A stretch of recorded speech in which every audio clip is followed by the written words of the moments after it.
ശ്രീ നേമം ഷജീർ, ഈ തൂഫാൻ, ഓപ്പറേഷൻ തൂഫാൻ വി.ഡി. സതീശൻ സർക്കാരിൻ്റെ ഏറ്റവും പ്രധാനപ്പെട്ട കാര്യമെന്നാണ് പൊതുസമൂഹം കണക്കാക്കുന്നത്. പ്രത്യേകിച്ചും മയക്കുമരുന്നിനെതിരെയുള്ള വലിയൊരു പോരാട്ടം. പക്ഷേ നേരത്തെ സൂചിപ്പിച്ച് നമ്മൾ ഇൻട്രോയിൽ പറഞ്ഞതുപോലെ തന്നെ അത് തീക്കട്ടയിൽ ഉറുമ്പരിക്കുകയാണോ എന്നുള്ള കാര്യമാണ് ചോദിക്കുന്നത്. പ്രത്യേകിച്ചും യൂത്ത് കോൺഗ്രസ്സുകാരടക്കം ഈ തൂഫാനിൽ പ്രതികളാകുന്നു. എങ്ങനെ പ്രതികരിക്കും? അല്ല, ഇത് ലഹരി വേട്ട നടത്തുക അല്ലെങ്കിൽ ലഹരിക്കെതിരെയുള്ള വലിയൊരു പോരാട്ടമാണ് എന്ന് കേരളത്തിലെ ആഭ്യന്തരമന്ത്രിയും അതുപോലെ തന്നെ മുഖ്യമന്ത്രിയും പറഞ്ഞു കഴിഞ്ഞിരിക്കുന്നു. അത് നമ്മുടെ ഒരു പൈലറ്റ് അഭിമാന പ്രോജക്റ്റാണ്. അപ്പോൾ ഈ ലഹരിയുമായി ബന്ധപ്പെട്ട ആര് തെരുവിലിറങ്ങിയാലും അവരെ നേരിടും. അതിന് ഇപ്പം യൂത്ത് കോൺഗ്രസ് എന്നോ DYFI എന്നോ അല്ലെങ്കിൽ ഏതെങ്കിലും അഡ്രസ്സിൽ അറിയപ്പെടുന്ന ആരില്ല. തെറ്റാര് ചെയ്താലും അവർക്ക് ശിക്ഷ കിട്ടും. അവർക്ക് നിയമപരമായിട്ടുള്ള എല്ലാ നേരിടേണ്ടി വരുമെന്നുള്ളതിൽ ഒരു തർക്കവുമില്ല. ഇവിടെ നോക്കൂ, ഇവിടെ ഇപ്പം യൂത്ത് കോൺഗ്രസ്സുകാരൻ പിടിക്കപ്പെട്ടു, അതുകൊണ്ട് നമ്മൾ തലകുനിക്കേണ്ട വരണമെന്ന് പറയുന്നതിൽ എന്ത് ന്യായമാണുള്ളത്? അത് യൂത്ത് കോൺഗ്രസ്സുകാരനാണെങ്കിൽ പോലും ഇപ്പോൾ ഏതെങ്കിലും ഒരു മന്ത്രിമാരോടൊപ്പമോ ഏതെങ്കിലും ഒരു നേതാവിനൊപ്പമോ പടം എടുത്തത് കൊണ്ട് ഇതിനെല്ലാം ഒരു സംരക്ഷണം കിട്ടുമെന്നുള്ള ഒരു തെറ്റിദ്ധാരണ ആർക്കും വേണ്ട. ഇനി എത്ര വലിയ കുറ്റവാളിയാണെങ്കിലും MDMA ആണെങ്കിലും ലഹരിക്കടത്താണെങ്കിലും അത് കൃത്യമായി മുഖം നോക്കാതെ രാഷ്ട്രീയം നോക്കാതെ പിടിക്കുമെന്നുള്ളതിൻ്റെ ഏറ്റവും ഉദാത്തമായ തെളിവല്ലേ ഇത്. ഇനി ഏതെങ്കിലും രീതിയിലുള്ള അധികാര സംരക്ഷണം നമ്മൾ കൊടുക്കുന്നുണ്ടോ? ഇപ്പോൾ ഭരിക്കുന്ന പാർട്ടിയുടെ ആളാണെന്ന് പറഞ്ഞുകൊണ്ട് അത്തരമൊരു കുറ്റം ചെയ്ത ആളെ വെറുതെ വിടുന്നൊരു സമീപനം ഈ സർക്കാർ എടുക്കുന്നില്ലല്ലോ. എന്നാൽ കഴിഞ്ഞ കാലത്തെ സർക്കാർ എന്താണ് ചെയ്യുന്നത്? കുറ്റവാളികളെ വല്ലാതെ അങ്ങ് സംരക്ഷിക്കുന്ന നിലപാടാണ് സ്വീകരിച്ചതെന്ന് നിങ്ങൾ മനസ്സിലാക്കണം. TP കേസിലെ പ്രതികളടക്കമുള്ള ആളുകൾക്ക് ജയിലിൽ കൊടുത്ത സൗകര്യം ചില്ലറയാണോ?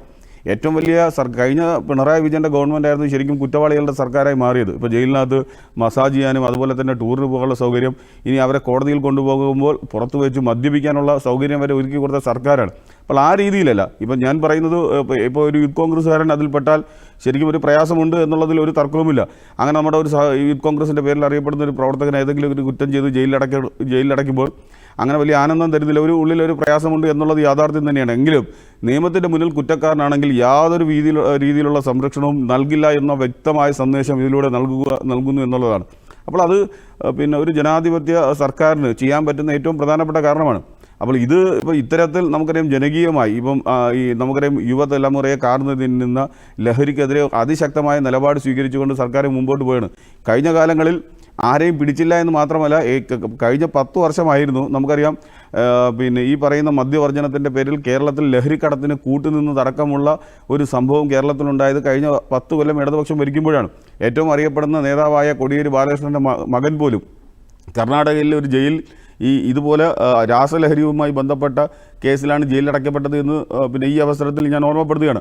അപ്പോൾ വലിയ വലിയ നേതാക്കളുടെ മക്കൾ പോലും ആ സമയത്ത് അത് കേന്ദ്രമൊക്കെ ഇടപെട്ടാണ് അന്ന് ജയിലിലടയ്ക്കുന്നത്. അപ്പോൾ ആ രീതിയിൽ അങ്ങനെ കേരളത്തെ ലഹരിയുടെ ഒരു പ്രതീക്ഷയാക്കി മാറ്റിയിരുന്നു. അതിൽ നിന്ന് മുക്തമാക്കുന്നതിന് വേണ്ടിയുള്ള വലിയൊരു യജ്ഞത്തിൻ്റെ ഭാഗമായിട്ടാണ് മുമ്പോട്ട് പോകുന്നത്. അവിടെ രാഷ്ട്രീയമായി ആർക്കും സംരക്ഷണം കൊടുക്കുന്നില്ല എന്നുള്ളത് തന്നെയാണ് ഏറ്റവും വലിയ രാഷ്ട്രീയമായ ഒരു മുദ്രാവാക്യമായി UDFന് മുന്നോട്ട് വയ്ക്കാൻ കഴിയുന്നത്.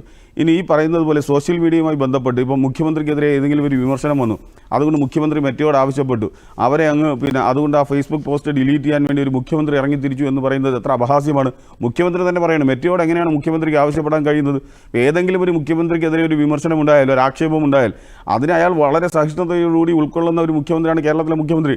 ഇനി നിയമപരമായിട്ട് നിങ്ങൾ പരിശോധിച്ച് നോക്കൂ, ഇങ്ങനെ ഏതെങ്കിലും ഒരു ഈ പറയുന്ന ഫേസ്ബുക്കിലെ പോസ്റ്റുകൾ മെറ്റ വഴി നീക്കം ചെയ്യാനുള്ള അധികാരം ഏതെങ്കിലും ഒരു റീജിയണൽ ഇതുപോലെ സോഷ്യൽ മീഡിയ ബ്ലോക്കിംഗ്, സാമൂഹ്യ മാധ്യമങ്ങളിലെ ഉള്ളടക്കങ്ങളെ ബ്ലോക്ക് ചെയ്യാനുള്ള അധികാരം ഒരു മുഖ്യമന്ത്രിക്കില്ല. ഇത് കേന്ദ്ര IT ആക്ടിന് കീഴിൽ വരുന്നതാണ്. കേന്ദ്ര സർക്കാരിന് മാത്രമാണ് ഇത്തരം ഉള്ളടക്കങ്ങളെ നീക്കം ചെയ്യാനുള്ള അധികാരമുള്ളത്. അപ്പോൾ അധികാരമില്ലാത്തൊരു സാധനം കേരളത്തിലെ മുഖ്യമന്ത്രി ചെയ്തു എന്ന അധിക്ഷേപം ചൊരിഞ്ഞുകൊണ്ട് ഇടതുപക്ഷം ബോധപൂർവ്വം മുമ്പോട്ട് പോവുകയാണ്. അപ്പോൾ അത് ഞാൻ പറയുന്നത് ഇപ്പം മീഡിയാസ് അടക്കം റിപ്പോർട്ടർ ചാനൽ അടക്കമുള്ള ചാനലുകൾ അവരുടെ പോസ്റ്റുകൾ ഡിലീറ്റ് ചെയ്തത് മുഖ്യമന്ത്രി ബോധപൂർവ്വമാണ് എന്ന് പറയുമ്പോൾ എവിടെയാണ് തെളിവ് എന്നാണ് ചോദിക്കുന്നത്.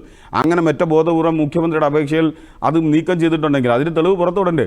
ഇപ്പം കഴിഞ്ഞ ദിവസം എന്ന് പറയും രാജ്യം ഭരിക്കുന്ന പ്രധാനമന്ത്രിയുടെ പോസ്റ്റ് പോലും ഡിലീറ്റ് ചെയ്തു, അവസാനം മെറ്റ മാപ്പ് പറഞ്ഞു. അപ്പോൾ ആരെങ്കിലും നിർദ്ദേശിച്ചതിൻ്റെ പേരിലല്ല സോഷ്യൽ മീഡിയയിൽ പോസ്റ്റുകൾ നീക്കം ചെയ്യപ്പെടുന്നത്. അത് ഇപ്പോൾ ഈ പറയുന്നത് പോലെ ഫേസ്ബുക്കിലടക്കം ഇൻസ്റ്റഗ്രാമിലടക്കം അതിനകത്ത് നടക്കുന്ന പരിവർത്തനത്തിൻ്റെ ഭാഗമായിട്ടാണ്.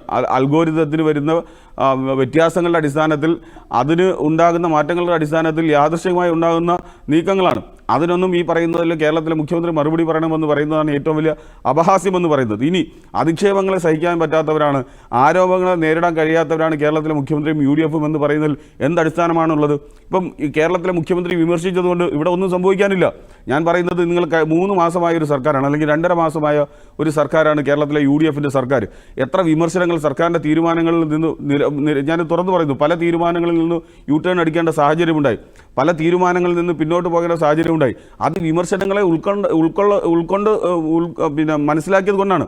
ആ വിമർശനങ്ങളെ ഉൾക്കൊള്ളാനും അതൊരു ജനാധിപത്യ ബോധത്തിൻ്റെ ഭാഗമാണ് എന്ന് തിരിച്ചറിഞ്ഞുകൊണ്ടാണ് അത്തരം കാര്യങ്ങളെ ഉൾക്കൊണ്ടത്. ഇപ്പം നമുക്കറിയാം KPCC പ്രസിഡന്റ് സ്റ്റാഫുമായി ബന്ധപ്പെട്ട ബന്ധു നിയമനവുമായി ബന്ധപ്പെട്ട ഒരു വിവാദം വന്നു.